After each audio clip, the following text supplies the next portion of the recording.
The airlock of the Margaret cycled open with a hiss. Inside the doorway stood Captain Kenneth, a coffee mug in his hand. His faded blue work shirt was untucked, his gunmetal gray eyes steady. He looked at the armored lead raider and smiled. You'd be Vex, I presume. You picked the right freighter. The boarding party froze. 4 sets of glowing eyes went wide, weapons that had been raised now dipped toward the deck. How does this human know my designation? This was supposed to be a simple scan and grab. Come inside. I've been waiting for you. Vex's grip on his rifle went slack. The other raiders in the cramped airlock exchanged uncertain glances. How do you know my name? Kenneth stepped back from the airlock, motioning toward the cluttered bridge. The coffee mug remained steady in his hand. We have a lot to discuss. Vex, your journey from Bone Mark Station, how was it? After a tense beat, Vex stepped over the combing. The 3 other raiders followed, their boots heavy on the deck plates. Answer me, human. What kind of freighter captain knows a raider's name before the hatch is fully open? The kind who pays attention. But I asked you first, how was the trip from Bone Mark? Quiet, I hope. No engine trouble. The raider at the back muttered something in their guttural dialect. His rifle muzzle twitched upward half an inch before Vex's hand shot out, palm flat. He is not afraid. That is wrong. Every human freighter captain we have boarded has begged or fought. This one offers small talk. Tell your people to relax. The weapons aren't necessary. I am unarmed. You can see that. He lifted his coffee mug as proof, then gestured toward the grimy pot still half full on the console beside a faded family photo. I am not here for beverages. You know my name. You know my station of origin. Explain that. I know a lot of things, Vex. For instance, I know you've hit 12 Terran freighters in 18 months without losing a single crew member. Impressive record. The temperature on the bridge seemed to plunge. Vex's ears flattened, and the other raiders fell utterly still. You know our hit count. That information is not public. Who are you, really? I am the captain of the Margaret, and I've been expecting you, specifically you, Vexius, for 3 years. The words hit the raiders like a decompression event. One of them stumbled back against the airlock frame, his armor scraping metal. 3 years. That is not possible. Our first raid on Terran shipping was 18 months ago. He is lying. He must be lying. Your first hit wasn't your first. We've been tracking Bonemark activity long before you started hitting freighters. What do you mean, not our first? We never hit a Terran ship before the caravan raid. I'll get to that. But first, more coffee. It's not great, but it's hot. Vexshik stared at the offered mug as if it were a live grenade. The other raiders looked to him, their own weapons now hanging uselessly. He is either insane or he holds every advantage. I have never seen a human this confident under our guns. The only sound on the bridge was the soft hum of the environmental system and the quiet clink of Kenneth setting down his mug. The stillness on the bridge was a lie, masking 18 months of patient calculation. Aboard the Bonemark Raider, that calculation had been all swagger and laughter. The crew of the Bonemark Raider replayed their greatest hits like a highlight reel. 12 Terran freighters in 18 months. 0 casualties. Look at this latest one. The Margaret. Single crewman, no escort. Transponder says it's hauling foodstuffs. Slower than a comet.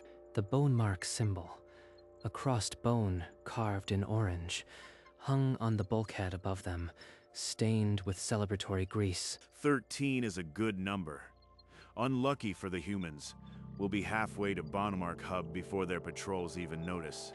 The other raiders howled their agreement.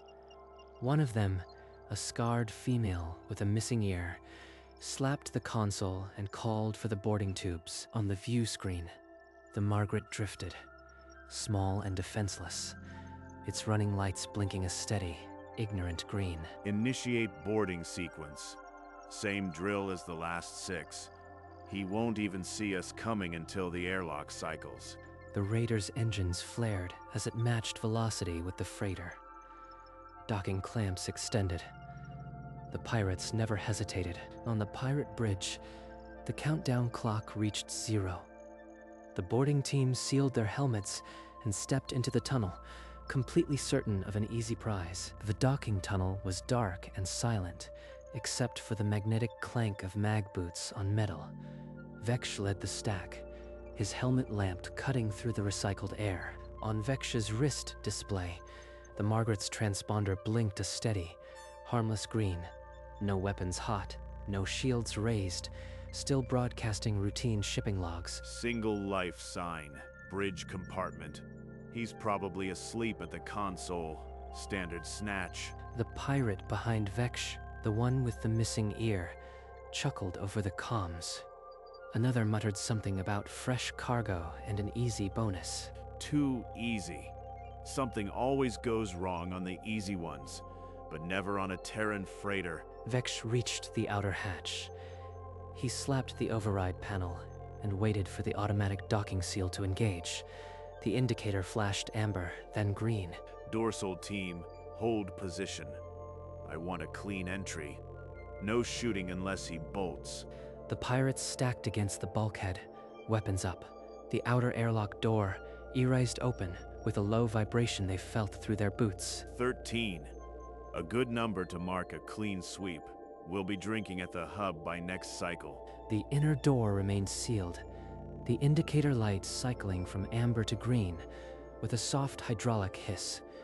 The breach team tensed, ready for the final hatch. The inner hatch eased open without warning. Warm light spilled into the docking tunnel, and there stood the lone crewman, coffee in hand, a faint smile on his weathered face. No fear, no weapon. This human looked at us like he had been waiting for the delivery. Vex's team froze. The scarred female behind him hissed a warning, but nobody raised a rifle. The sight was too strange. Come in. We've got a lot to discuss. He speaks as if we are scheduled maintenance. It makes my hackles rise. The pirates exchanged glances. Vex took the lead, stepping over the raised threshold into the cluttered bridge, his weapon lowering further. The others followed, their boots clanging on the metal deck. The airlock door began to cycle shut behind them, with a final, echoing thud. We just walked into his ship with no resistance. Why does that feel like a mistake? The bridge smelled of old coffee and machine oil. A faded photo was stuck to the console. A handwritten crew schedule was taped to the wall. It was utterly domestic. The airlock indicator turned red, the outer door sealed. They were inside, and the captain hadn't stopped smiling. I asked you earlier, how was the trip? No engine trouble, I hope. Stop playing games. You know something. What do you want? Kenneth ignored the question. He stepped to the coffee pot, refilled his mug, and took a slow sip. He is stalling. But why, unless he has allies closing in? The other raiders shuffled. One glanced at the sealed hatch, as if measuring the distance back to their own ship. We have the guns. We can take what we want without your conversation. You could, but you won't. Have a seat, Vexious. You'll want to hear this sitting down. He offers a chair like I am a guest. I should shoot him, but I need to know what he knows. Let's talk about those 12 Terran freighters you hit. Your record is impressive, but it's not the whole story. Vex's ears flattened. The other pirates stopped fidgeting. The bridge felt smaller, the air thicker. Stop dancing around. What are you saying about our 12 hits? Kenneth set down his mug and tapped the console. The gesture was unhurried, almost lazy. A holographic star map materialized above the table. 12 freighter icons pulsed, each trailing a ghostly blue line into the dark. Every cargo container you stole had a dormant tracker inside. It woke up and reported its location. A tracker. In every load. They've been mapping our network since the first raid. The memory surfaced. A human tech in a shipyard. tucking a fingernail-sized device into a crate of machine parts. Routine. You set us up. Those freighters were bait. The crews didn't know. The seeds were inert until they reached a stable environment. That kept them safe. We never killed the crews, but we delivered the intelligence you wanted. The hologram showed blue threads stretching into the dark, each ending at a point far beyond the Margaret's scanners. Each blue line ends at a node where your crew dropped the cargo. 12 hits gave us the full topology. He knows the nodes, the hub. That means he knows everything. The hologram updated. Red markers bloomed across the star chart, each one a pirate node, all linked to a central, larger hub. 13 nodes. One central hub, 82 raider crews. We know every name, every face. 82 crews? That's our entire operation. A graphic flickered. Signal traces from a dozen freighters, all converging on the hub like veins to a heart. Your hit on the caravan hauler was the first seed. Every subsequent raid fed us more data. Our greatest hits were just feeding his intelligence operation. Every victory was a shovel of earth on our grave. Kenneth zoomed the map out. The Bonmark network glowed in full, every node exposed, labeled, and categorized. We are not predators today.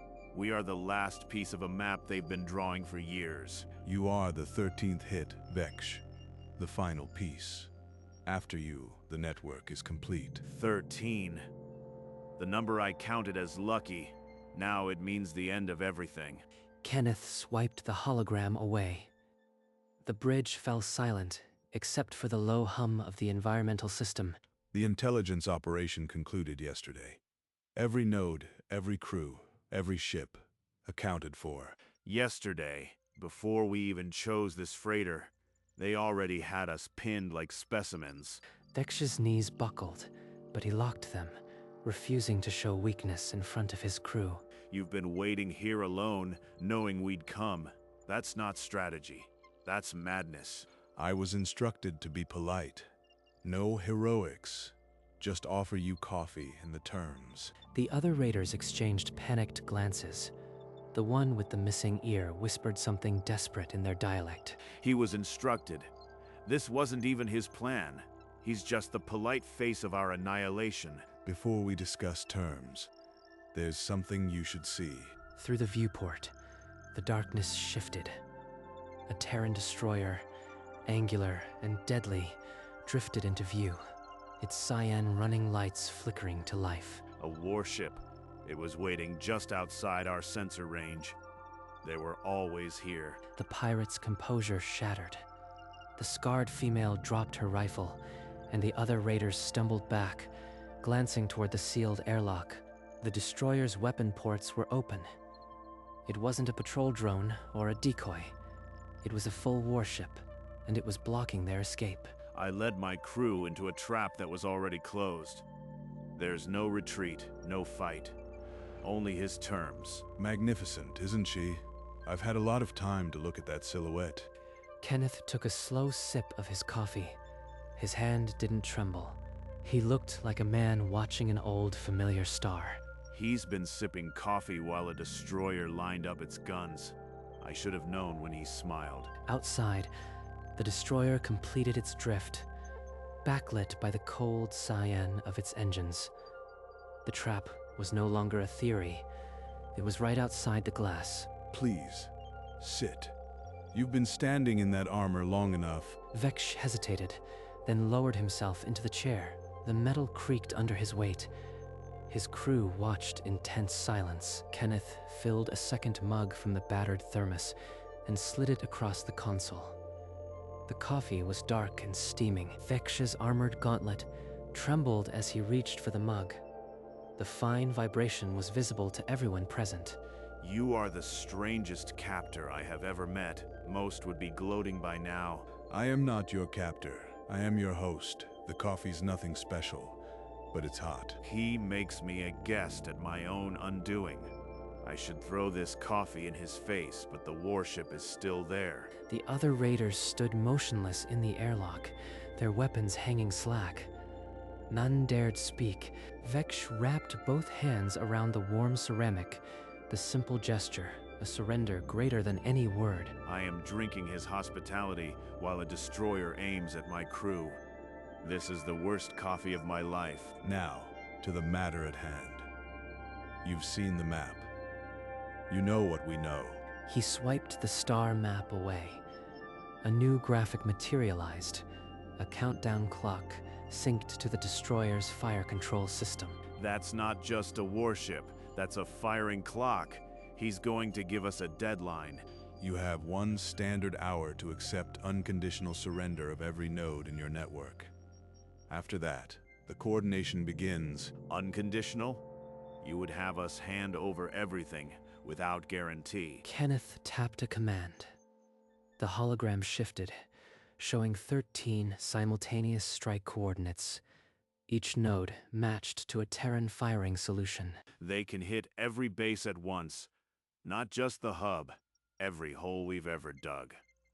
This is not a threat, it's a firing schedule. Behind Vex, the scarred female whispered a single word in their dialect, the word for extinct. The other raider's muzzle dipped. I'll give you the terms in your own language. I've been studying it for 2 years. Our language. He prepared even for that. He's been sitting here, learning to speak to us, while we thought we were hunting. Kenneth's voice shifted. He spoke in the guttural cadence of Bonnemark Pidgin, each word slow and precise. Surrender is unconditional. All nodes, all crews, all ships. Coordinates will follow. He speaks it like someone who has never left our hubs, but he has never been there. On the console, a worn notebook lay open. One page was headed Vex, boarding officer, the notes covering tactics, temperament, and known associates. How long have you been speaking our tongue? 2 years. Every evening after cargo runs. Your language has more irregular verbs than I expected. Vex's ears flattened. The sheer intimacy of the preparation undid him in a way the warship had not. He's studied us like livestock. There is nothing we have that he does not already own. I will repeat the terms once more. Then the choice is yours, and the clock will not stop. Kenneth repeated the surrender conditions in flawless Pidgin, each clause separated by a pause. And Vex's coffee grew cold in his hands. Kenneth's voice returned to standard. He placed a translucent datapad on the table, the surrender document already loaded. Surrender all nodes, all crews, all vessels. Your network will be dismantled, your people processed according to the Accords. Vex looked at the datapad, then at his crew. They watched with hollow eyes. The missing-eared female gave a small, almost imperceptible nod. They are waiting for me to lead them into the only door left, even if that door is a cell. I'll repeat the terms once more, slowly, so there's no ambiguity. All nodes, unconditionally. All crews, unconditionally. All ships, unconditionally. You have 40 minutes. Kenneth tapped the clock. The numbers ticked down. Vex's hand, still trembling, moved toward the datapad. His clawed finger hovered over the signature line. The screen recognized his touch and pulsed once, a faint amber glow. This is the moment I become the officer who surrendered the Bonnemark, but we have no other moment left. The bridge was silent, except for the countdown. Vex's hand remained poised, a hair's breadth from the end. Through the viewport, the darkness filled with more ships. Not one destroyer. 3, their cyan formation lights blinking in perfect sync. The Margaret's external comms crackled. Pirate captains from the surrounding fleet were broadcasting surrender codes in panicked bursts. They are already seeding. My signature will only confirm what the universe already sees. Your network is capitulating sector by sector. You are not the first commander to see the math today. On the tactical display, pirate ship after pirate ship powered down weapons. Stasis fields shimmered around their hulls. What is one more signature among so many? The shame is collective now. The missing-eared female stepped out of the airlock, helmet retracted, and laid her rifle on the deck plates with a hollow clang. The other two raiders did the same. Their weapons clattered in a pile, and the airlock fell silent. Veksh watched the viewport, where the three destroyers still hung, their angular hulls now mere silhouettes against the brightening stars. He reached for the stylus. His claws closed around it, and the datapad's screen brightened in anticipation. Veksh's claw trembled, but it touched the screen. The datapad chimed once, and the signature locked. Kenneth lifted the thermos from the console and topped off his mug. The coffee was still mediocre. He didn't care. A deep chime echoed through the bridge. The Terran fleet signal came through. Surrender acknowledged. Proceeding with boarding operations. It is done. I have handed over everything. The silence is heavier than the guns. Light years away, Terran Marines breached the Bone Mark hub. Alarms shrieked, then died as systems went dark. The hub's running lights flickered and died, one sector at a time. Terran searchlights carved purposeful paths in the darkness. Aboard the Margaret, the captured raiders were marched to the airlock. Veksh walked with his head down, the signed datapad clutched in his escort's hand. Well, that's that then. Kenneth pulled up the operational report on his console and began filling in the required fields: date, signature code, outcome. By the time the sun rose on Bonmark Hub, the station was firmly under Terran control. The operation was closed. The airlock cycled open again. Terran Marines in dark armor filled the doorway, their helmet lamps sweeping the cluttered bridge. Veksh stood without being asked. An escort clasped restraints around his wrists, and the datapad with his signature was removed. Kenneth stayed in his chair, fingers curled around his mug, watching over the rim. He will not look away. Even now, he offers no gloating, no final insult, only that calm observation. For what it's worth, you were a careful opponent. I won't forget that. Veksh met his eyes for one long moment, then looked away. The Marines guided him toward the airlock.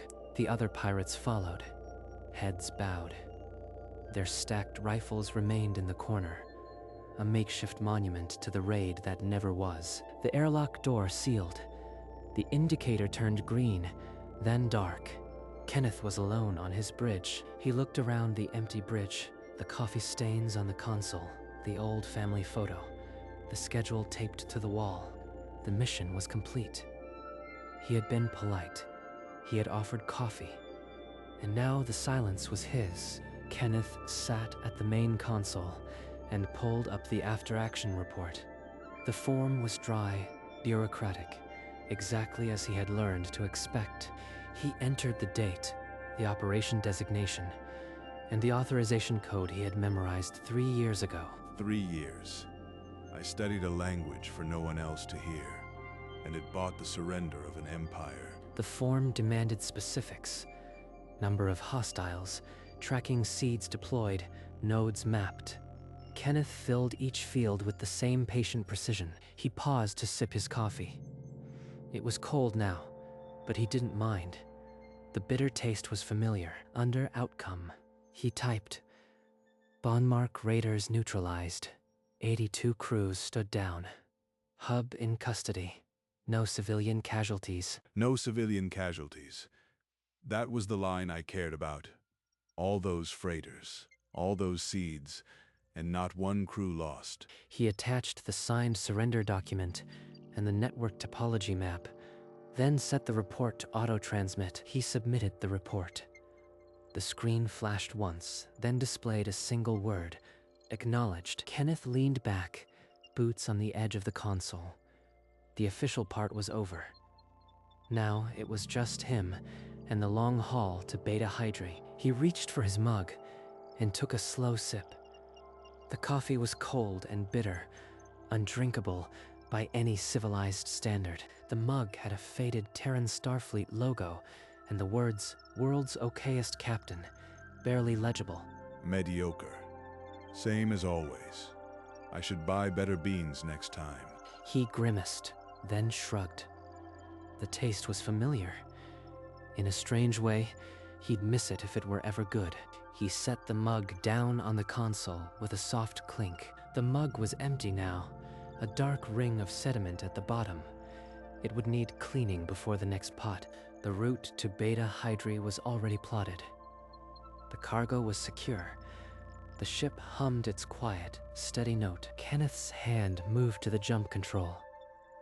He hesitated for a moment, looking at the viewport where the destroyers had been. Another job. Another run. Coffee could be worse. He punched in the final sequence. The Margaret's engines spooled up, ready for the jump. The countdown reached 0. Kenneth lifted the thermos and poured himself a fresh cup, the stream black and steaming. He didn't need to. He just wanted the ritual. The jump drive sang a rising note. Outside, the stars stretched into lines. The old freighter lurched forward into the fold. The cabin lights dimmed. The hum steadied into the smooth pulse of FTL. Kenneth settled back, mug in hand, and took a sip. The coffee was, predictably, terrible. He smiled anyway. The taste was his, and it meant he was underway. The course to Beta Hydri was steady. Cargo secure. No pirates, no intelligence ops, just the quiet. For the first time in 3 years, he let the ship do the flying and closed his eyes. The Margaret sailed on, one more unsung haul among the stars, and somewhere in the FTL stream, Captain Kenneth finally rested. The Margaret hurtled through the FTL tunnel, a lone speck against a river of warped starlight. On the bridge, Kenneth opened his eyes. The star streaks painted slow motion on the viewport. His coffee mug rested on the armrest, still half full. The taste was mediocre, but the warmth was real. 3 years, 1 boarding, no casualties, just another delivery. The ship's systems purred. Cargo status green, hull integrity nominal. The Margaret was healthy. He shifted in his seat, cracking the stiffness in his neck. The familiar aches of a long-haul captain. No escort, no fanfare. The Margaret sliced through indifferent space, just another anonymous freighter. And that was exactly how Kenneth liked it. He lifted the mug in a quiet toast to the empty bridge and took another sip. The coffee was still mediocre. He drank it anyway.